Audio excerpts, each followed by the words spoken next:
dengan Firly menolak suratnya Sigit, itu menjatuhkan wibawa dari seorang Kapolri itu.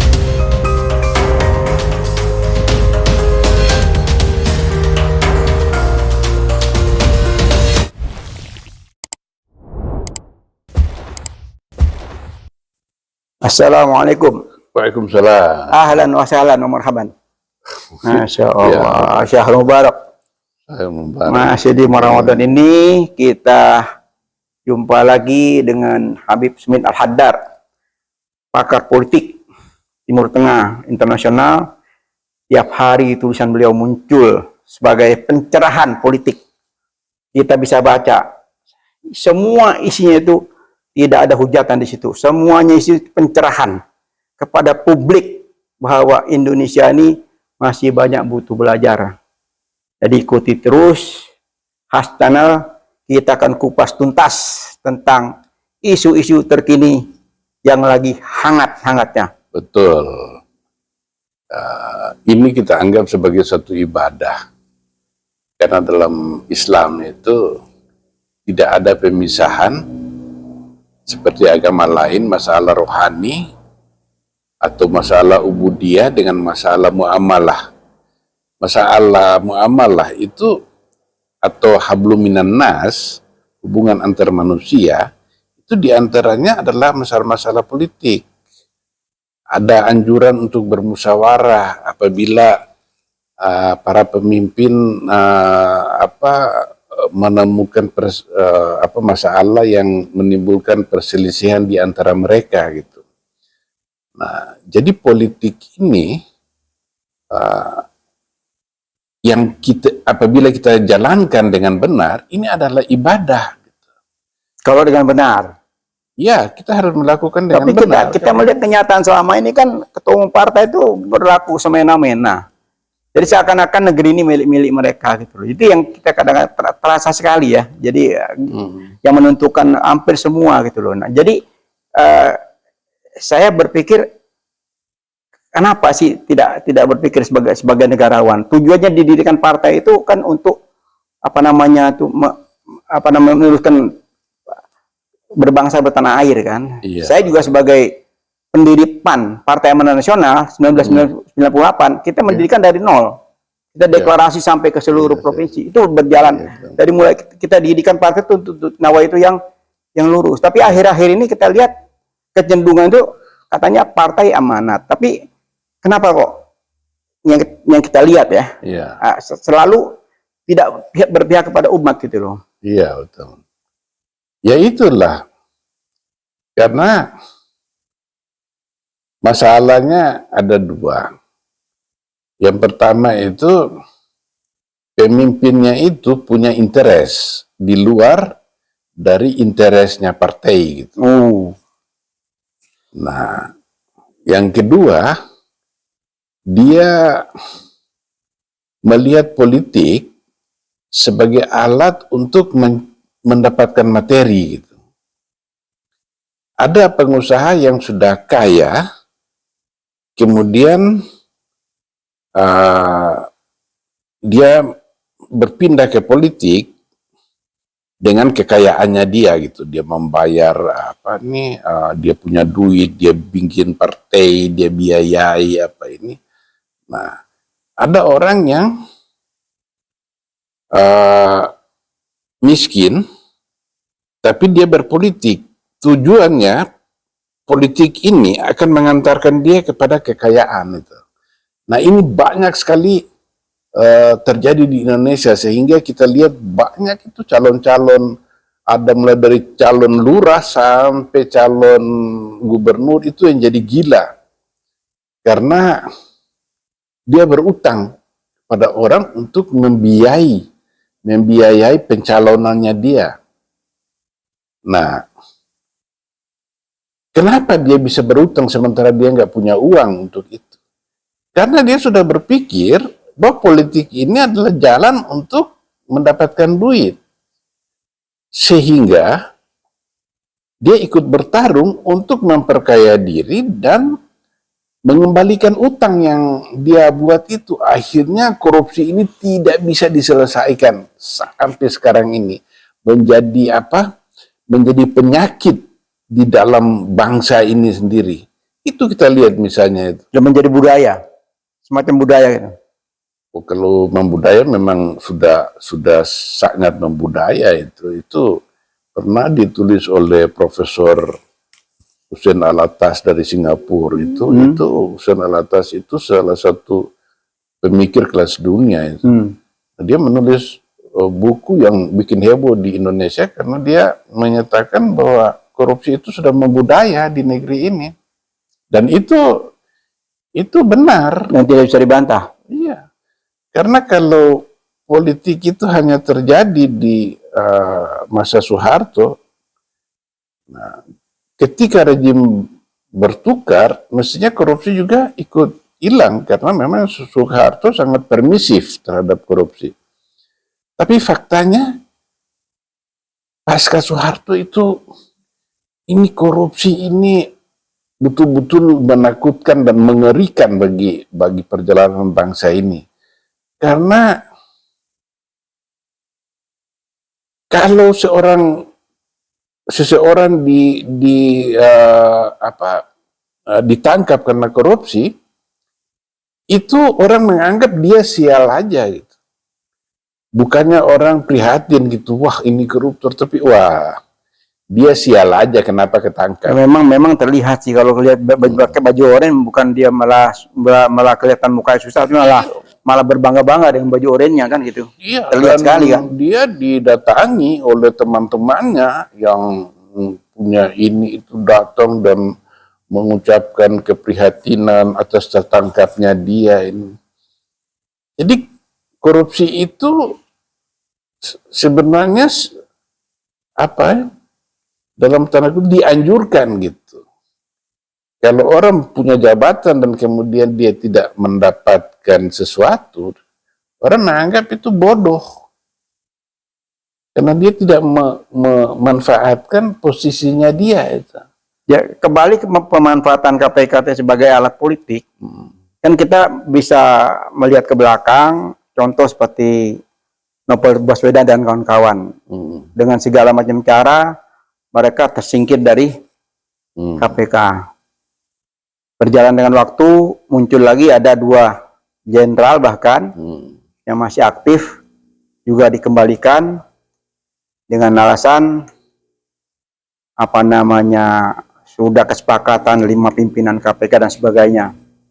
Akhir-akhir ini bahkan setelah dikembalikan ke Polri, ya ini beliau malah mendapat penghargaan yang luar biasa dari Kapolri, dijadikan Kapolda.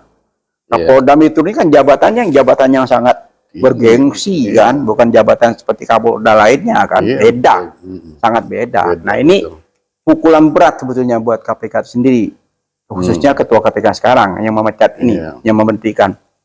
Bahkan lebih parah lagi sekarang, salah satu brigjen itu menuntut ketuanya dan sekjennya itu untuk mempertanggungjawabkan dia tidak bisa menerima, karena dia dikembalikan lagi, bahkan dia menuntut ke Dewan Pengawas gitu loh. Nah, Dewan Pengawas ini katanya akan bekerja dengan sebaik mungkin sehingga menghasilkan hasil yang memuaskan, khususnya untuk masyarakat luas. Nah, jadi LSM Peace, saya sebagai politisi mengapresiasi keberanian seorang Kapolri saat ini, Bapak Sigit, yang berani meluruskan hal yang bengkok secara terbuka. Sebelumnya kita lihat sendiri, kepolisian membenahi dengan ratusan orang terlibat narkoba, terus kasus-kasus lainnya, proses pembunuhan, skenario pembunuhan yang juga sudah selesai. Ini mudah-mudahan Pak Sigit ini bisa tetap konsisten dan dia tidak terpengaruh dengan tekanan entah istana, entah dari mana gitu loh, supaya dia tetap istiqomah dengan meluruskan hal-hal yang bengkok tadi. Bagaimana menurut antum? Iya, eh, Pak Sigit ini kan kepolisian, masa dia nggak mengerti? Jadi begini, masalah ini timbul, itu masa jabatannya si siapa yang Endar ini Brigjen. Endar dan Pak Karyoto. Ya, Brigjen. Endar dan pokoknya ada 3 orang yang Firly menyurat kepada lembaganya, yang satu di kejaksaan, yang 2 di kepolisian, untuk menggantikan untuk mengembalikan mereka. Nah, menurut Novel Baswedan itu Firly mengada-ada karena masa jabatannya mereka ini itu berakhir tanggal 31 Maret.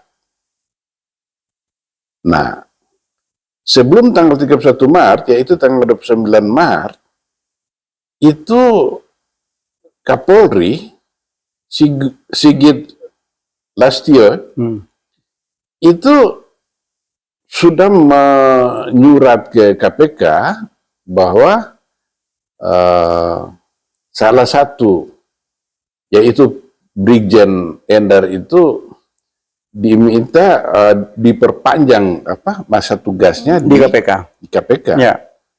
Nah, kalau menurut Novel Baswedan, dia kan polisi dan dia itu tahu persis lah. Iya, dan dia orang KPK lama kan di KPK. Nah, menurut Novel itu nggak benar itu Firly Bahuri ini ngotot agar Endar ini balik ke kepolisian. Nah, orang lalu muncul kecurigaan, dan kecurigaan ini memang sangat beralasan. Karena ketiga orang ini yang disingkirkan oleh Firly ini adalah orang-orang yang menentang salah satu tokoh yang mau dijadikan tersangka dalam kasus Formula E. Nah, ketiga tokoh ini bilang ini nggak ada bukti yang kuat sehingga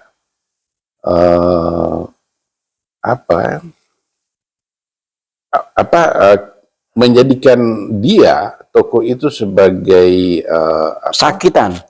pesakitan dan akan diangkat permasalahannya itu ke tingkat penyidikan. Itu tidak cukup bukti, dan mereka ini bukan orang-orang sembarangan, mereka ini tahu betul hukum. Nah, tapi Firly ini mendapat tekanan dari istana itu untuk mesti mempersangkakan tokoh yang tidak diinginkan oleh penguasa itulah. Nah, saya dalam hal ini saya sedih terhadap sikap Mahfud MD. Sebelumnya saya bangga dia membongkar transaksi mencurigakan yang melibatkan uang sampai 349 triliun di Kementerian Kementerian Keuangan. Lalu kemudian juga dia juga mendesak DPR untuk mengeluarkan membuat rancangan undang-undang yang membenarkan penyitaan aset dari orang yang sudah terbukti korupsi gitu. Bahkan dia kalau DPR tidak berkenan, dia meminta Jokowi agar mengeluarkan Perpu untuk itu. Nah, ini memang sangat bagus. Tetapi dalam hal yang ini, dalam soal KPK ingin meningkatkan atau ingin menjerat seorang yang oleh orang-orang komisioner KPK sendiri itu tidak melihat ada bukti di situ, tapi Pak Mahfud bilang itu benar gitu. Karena ini masalah teknis sekali, itu urusan KPK dengan polisi itu. Jadi apa yang dilakukan Bahuri itu sudah benar secara hukum. Kata Mahfud. Kata Mahfud itu. Nah, Mahfud ini dikenal tidak menyukai salah satu tokoh yang mau bersaing dalam Pilpres mendatang. Itu masalahnya. Ya, tanggal 1 Januari kemarin itu menurut cerita dari seorang pakar hukum tata negara yang ternama dari UGM, yaitu Zainal Arifin Mokhtar, mengatakan bahwa pada 1 Januari tahun ini, dia bertemu dan ngobrol dengan Mahfud. Dan Mahfud mengatakan dengan secara eksplisit dia tidak mendukung. Ya seharusnya kalau sebagai profesor, sebagai negarawan, politisi ulung yang usianya juga sudah mulai lanjut ya, dari mulai eranya Gus Dur, saya ngikuti terus perjalanan beliau itu kan. Jadi beliau juga sahabat Sekjen PIS, Pak Dodi Rudianto. Itu pernah ketemu di rumah PAN waktu itu. Dot, apa kabar Dot gitu. Jadi ya sekali lagi saya juga pengen menyampaikan kepada Pak Mahfud, cobalah istiqomah gitu loh.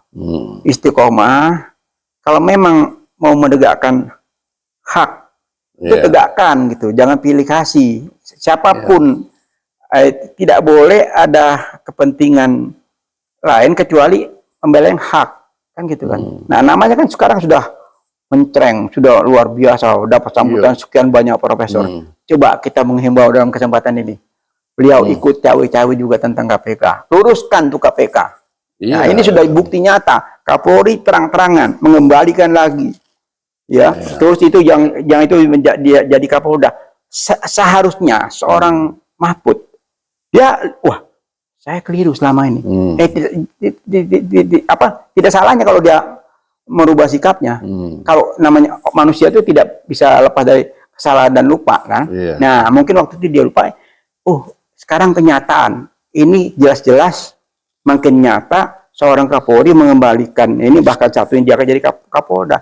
Ini apa namanya pembenahan ya, kalau kita lihat pembenahan organisasi polisi, organisasi KPK ini perlu dikawal ketat oleh seorang Mahfud MD di akhir jabatannya ini, sehingga dia meninggalkan legasi ke depan. Syukur-syukur dia bisa jadi capres untuk Pilpres 2024 yang akan datang. Iya, ini kan siapa? Sigit Listio ini kepala polisi ini. Tidak mungkin dia tidak tahu mengenai aturan penempatan kepolisian di dalam KPK itu. Nah, jadi kalau Pak Sigit sekarang ini ngotot agar kalau saya lebih berpendapat bukan ngotot, dia meluruskan. Jadi dia meluruskan bahwa ini nggak benar, dia luruskan kepada bawahannya. Kan pilih kan setidaknya kan sudah pernah satu alma mater kepolisian kan. Dia mengingatkan bahwa ini loh yang benar, kan seperti itu. Iya, memang itu yang benar. Karena wibawanya dia sebagai Kapolri itu, jadi dia bukan ingin membela seseorang atau ini enggak. Tapi dia mau aturan mainnya ditegakkan gitu. Ya contoh kasus kemarin kan, kasus Sambo kita lihat sendiri, kasus Teddy. Beliau begitu tegas, tegakkan hukum walaupun apapun yang terjadi, dan itu sudah terjadi kan, dua-duanya sudah dihukum dan rakyat pun puas gitu loh. Nah, sehingga ya terlepas nanti ada perubahan-perubahan ke belakang itu kan ya, yang penting saat ini sudah dijalankan sesuai dengan hukum yang berlaku, sehingga harga diri dari kepolisian, kejaksaan, KPK, dan pemerintah rezim itu semakin hari itu semakin bersih di akhir-akhir jabatan ini, kan gitu. Iya, dengan Firly menolak suratnya Sigit, itu itu menjatuhkan apa nih wibawa dari seorang Kapolri itu, seolah-olah Kapolri ini nggak ngerti mengenai aturan main atau hukum yang berlaku dalam soal ini. Inilah yang membuat Sigit bersikeras agar Brigjen Endar ini tetap di KPK gitu. Sampai-sampai presiden ikut cawe-cawe itu masalah KPK Iya. dan Polri itu. Ya ini justru menyingkap mengenai apa nih ada tangan Jokowi di dalam kasus ini. Oh, Karena dia bilang sudah sesuai aturan, jangan bikin gaduh gitu. Artinya dia membenarkan apa yang dilakukan oleh Ketua KPK. Sigit gitu. Apa yang dilakukan oleh Ketua KPK. Ketua KPK. Iya. Iya, sorry. Apa yang dilakukan oleh Ketua KPK itu sudah benar. Iya. Gitu. Nah, tidak seharusnya ketika antar lembaga ini berselisih dan masing-masing mempunyai apa nih legal standing sendiri atau pijakan hukum sendiri, itu presiden nggak boleh berpihak kepada salah satunya sementara dia nggak ngerti. Karena ini kan ada Novel Baswedan, seorang polisi yang cakap, yang berpengalaman dalam KPK, lalu ada Kapolri sendiri, itu yang tidak bisa menerima pemecatan Brigjen itu. Maka ini masalahnya jadi masalah yang nggak bisa kita abaikan begitu aja, lalu Firly Bahuri yang harus benar dalam hal ini gitu. Nah itu yang saya bilang, suaranya Jokowi dalam soal ini itu justru secara kuat mengindikasikan bahwa dia berpihak ke salah satu gitu. Yaitu dalam hal ini berpihak kepada Firly Bahuri. Untuk menyingkirkan calon terkuat tadi. Iya, untuk tujuannya kan untuk menyingkirkan calon terkuat. Aduh. Ya, menyedihkan. Nah, saya ingin tambahkan lagi begini. Pak Mahfud ini kan selain pakar hukum tata negara, dia juga kan Menko Polhukam. Artinya dia bertanggung jawab kepada keamanan nasional terkait dengan politik, dengan hukum. Nah, kalau sampai tujuan Firly ini tercapai, artinya capres yang ingin disingkirkan itu berhasil dilakukan, maka bukan tidak mungkin akan terjadi gejolak di masyarakat gitu. Karena ekspektasi dari pendukung capres ini itu sudah sangat tinggi gitu. Dan mereka tidak siap untuk menerima mimpi buruk gitu. Tidak siap untuk menerima kenyataan bahwa ekspektasi mereka itu sekarang ini sudah hilang sama sekali. Nah ini kalau menimbulkan gejolak di saat ekonominya lagi goyang sekarang ini, penderitaan rakyat yang terdampak oleh kenaikan harga bahan pokok meningkat, ini berpotensi menciptakan mengganggu stabilitas negara gitu. Maka yang harus diutamakan dalam hal ini yaitu menyelamatkan hukum dan tidak membuat masalah ini makin ruwet gitu. Karena gimana ya? publik tahu, sangat tahu bahwa apa yang dilakukan KPK di bawah Firly sekarang ini itu bermotif politik. Itu nggak bisa lu mau beralasan apapun, itu publik sudah nggak bisa menerimanya. Jadi masalah ini masalah politik, bukan masalah hukum. Kalian mau bawa ke masalah hukum, itu tidak bisa membuat rakyat yakin bahwa kalian telah menempuh jalan yang benar gitu. Karena ini terlalu jelas. Bahkan orang tidak perlu menjadi pakar atau tidak perlu menjadi doktor ilmu politik untuk memahaminya. Orang tamat SD saja tahu gitu. Kekuatan-kekuatan yang bermain di balik ini dan tujuan-tujuan politik yang ingin dicapai dalam kasus ini. Itu yang yang membuat Mahfud harus melihat masalah ini sebagai masalah keamanan yang merupakan bidangnya gitu. Walaupun hukum juga dia adalah bidangnya. Nah, tetapi dalam hal hukum ini kan menimbulkan perbedaan pendapat di antara orang-orang yang mengerti hukum, bahkan oleh salah satu petinggi di negeri ini yang sangat tahu mengenai hukum itu.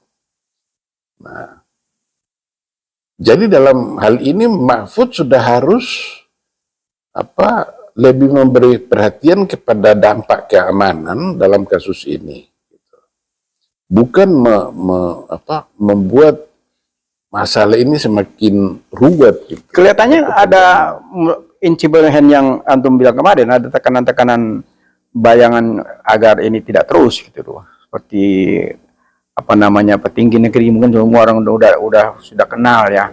Sudahlah, stop ini masalah gitu. Jangan dilanjutkan lagi gitu loh. Iya, memang ini menyedihkan sekali gitu bahwa seorang kepala negara, seorang yang mengerti hukum itu berani mempertaruhkan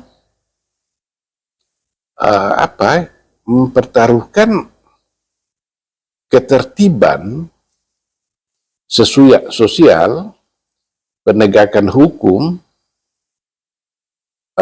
yang menimbulkan kepercayaan rakyat terhadap kasus ini. Sangat disayangkan. Ini memang sejak Jokowi memimpin 2000, ini negara ini sebenarnya sudah bangkrut dari berbagai aspek ekonominya kita, utang kita meningkat sangat drastis dan sangat mengkhawatirkan dengan bunga yang sangat tinggi itu. Ekonom seperti ekonom yang kredibel itu seperti Rizal Ramli, seperti Faisal Basri itu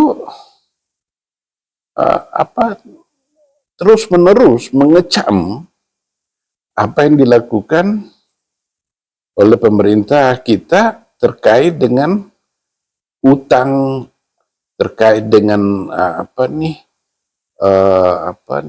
keberpihakan dia kepada oligarki. Tapi kalau kita lihat rezim ini, dia tidak peduli dengan masukan, dengan kritikan. Dia kafilah tetap berlalu walaupun anjing menggonggong. Itu yang terjadi kan. Iya, memang itu. Memang sangat menyedihkan. Kita sebagai politisi itu selalu galau ya. Apalagi yang akan terjadi besok gitu loh. Jadi kita hari per hari di Ramadan ini yang kita berharap tenang, tentram gitu ya. Kumpul-kumpul buka bersama. Tapi ini yang terjadi malah sebaliknya gitu loh. Iya. Sebaliknya gitu loh. Coba berpikir sebagai negarawan. Sudahlah, ini kan sudah selesai. Sudah hampir 2 tahun. Sudah segala macam cara sudah ditempuh, tapi kan gagal semua. Gagal total ya.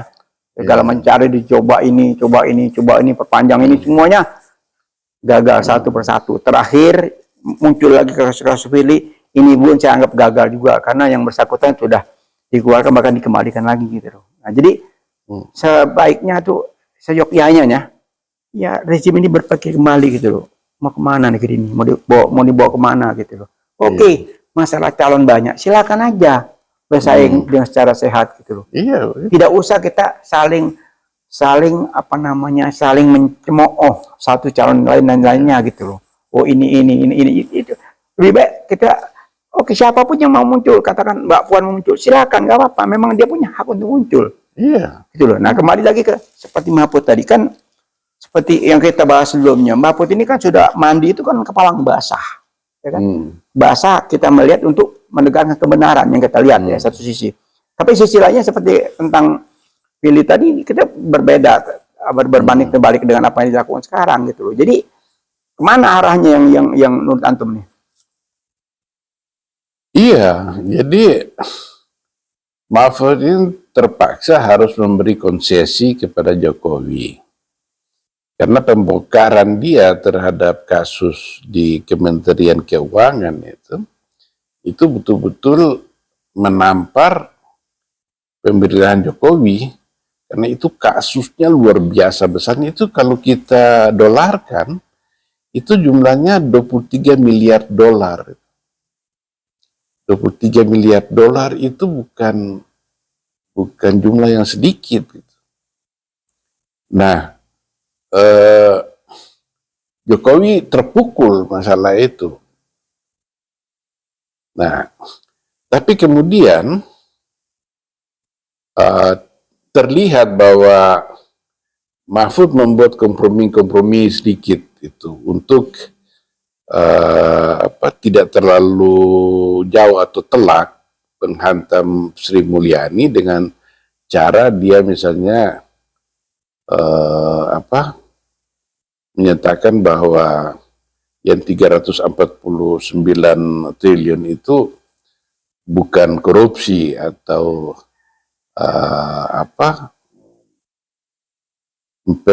kasus yang sudah pasti adalah merupakan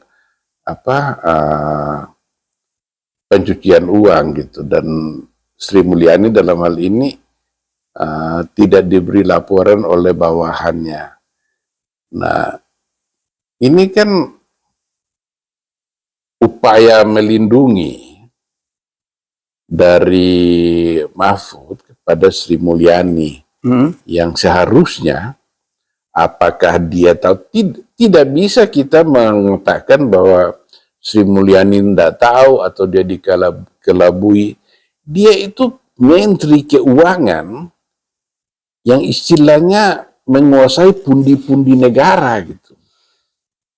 Dan ini bancakan di Kementerian Keuangan ini sudah berlangsung dari tahun 2009 paling tidak itu. Artinya sudah 14 tahun ini berlangsungnya di sana. Masa Menteri Keuangan nggak tahu atau bahwa dia tidak diberi laporan yang ini kelalaian, sudah jelas-jelas kelalaian, dan sangat mungkin transaksi mencurigakan itu melibatkan orang-orang penting lainnya. Nah, terkait dengan upaya Mahfud agar rencana undang-undang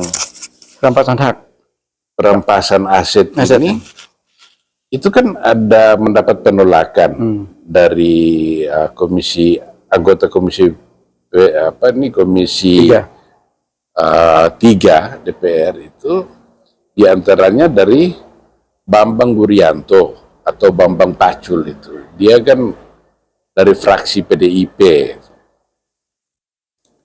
dan dia menolak gitu kan untuk dibentuk pansus gitu. Pansus dalam terkait dengan masalah ini. Nah, tapi tiba-tiba Jokowi mendukung Mahfud gitu. Nah, dukungan Jokowi kepada Mahfud ini suatu konsesi gitu. Konsesi dari Jokowi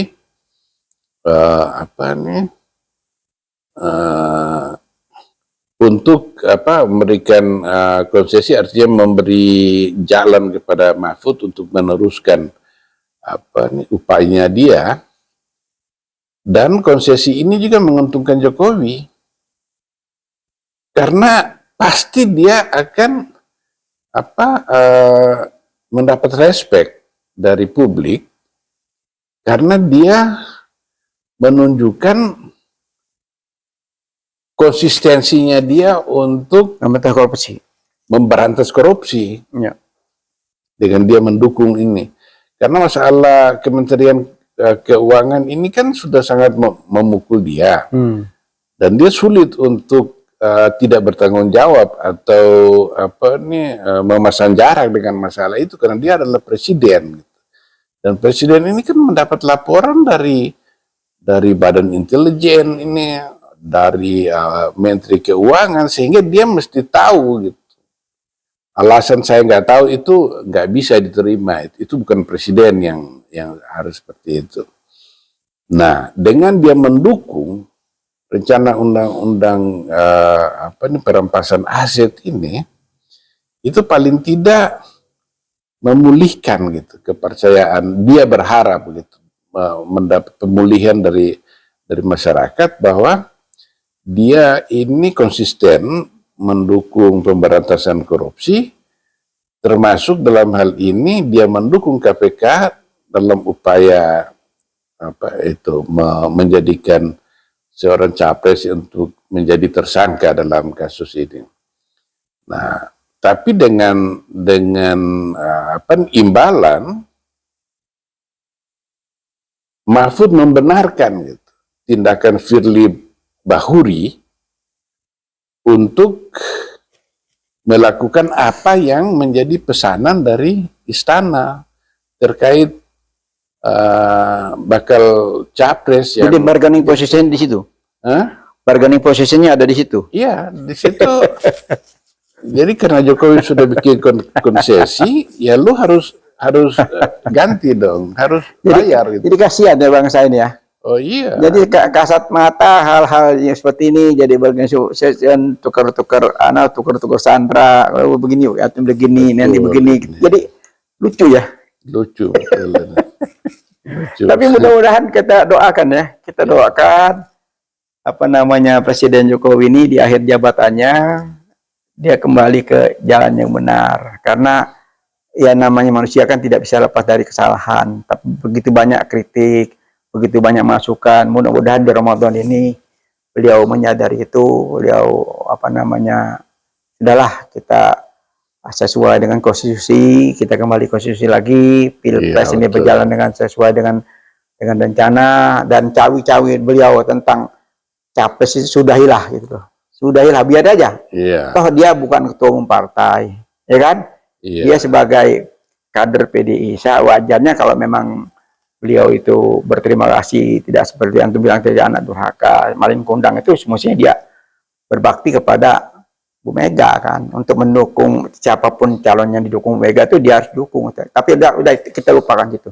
Kita lupakan karena sudah menjadi catatan sejarah. Iya. Menjadi catatan sejarah. Saya juga banyak menulis buku, sehingga nanti ada di buku saya tuh. Buku saya dari mulai Soekarno sampai presiden yang akan datang sudah menjadi buku itu. Jadi ini menjadi rekaman-rekaman kita semua. Tapi ini kan kita sayangkan kalau pelanggaran-pelanggaran atau rekayasa-rekayasa yang dilakukan oleh penguasa sekarang ini itu tidak diluruskan, itu akan jadi presiden. Nanti presiden yang berikut ya, kalau dia memang orang yang negarawan, yang jujur, yang berkomitmen untuk kemajuan bangsa. Tetapi presiden yang tercipta di zaman Jokowi oleh presiden-presiden berikutnya bisa dijadikan rujukan gitu. Nah, Jokowi juga. Nah ini, jadi contoh yang baik boleh ditiru, tapi contoh yang buruk kan jangan ditiru gitu. Iya. ya memang makin menarik obrolan ini selama tahun politik ini. Insya Allah kita akan tayang terus setiap hari, insya Allah dengan Habib Smith Hadar, pakar pengamat Timur Tengah, dan sekarang ini konsentrasi penuh untuk Pilpres 2024. Ya, Insya Allah. betul. Ikuti Insya Allah. terus Khas Channel. Khas Channel. Berita kebenaran, rumah kebenaran. Wabillahi taufik wal hidayah. Assalamualaikum warahmatullahi wabarakatuh. Kita jumpa lagi di episode yang lebih menarik, insya Allah. Yang tak kurang menarik, semua ini menarik. Apa nih berita-berita yang muncul ini kan mendebarkan, menyedihkan, membuat kita depresi, membuat kita putus asa. Karena ya kita mengerti masalah, tapi kita nggak berdaya.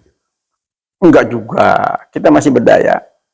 Jadi masih berdaya, ini diantaranya kita ini kan apa yang kita berdayakan ini insya Allah bermanfaat. Setidak-tidaknya di sisi Allah itu menjadi catatan. Betul. Ya, jadi kita ikuti apa yang diperintahkan Rasulullah. Apabila kalian melihat ada penyimpangan, maka peringatkanlah. Kalau tidak bisa, gunakanlah kekuatan. Kalau itu pun tidak jalan, maka berdiam diri adalah selemah-lemahnya iman. Gitu. Nah, kita nggak mau berdiam diri, karena itu merupakan selemahnya iman kita, tetapi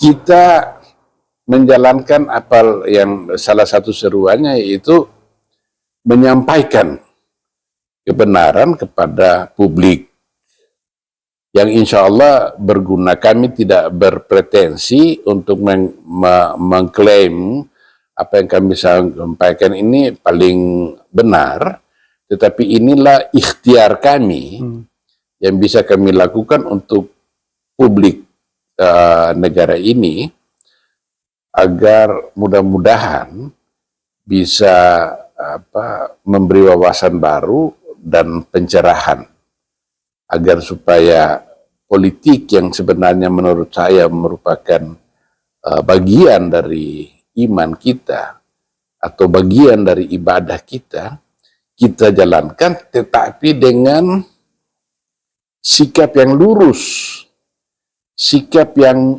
mukhlis, yang ikhlas, menyatakan apa yang kami sampaikan. Karena sikap tulus itu insya Allah akan membuahkan hasil. Amin, amin ya rabbal alamin. Kita jumpa di episode berikutnya. Ikuti terus Khas Channel. Bermanfaat buat pencerahan politik terkini.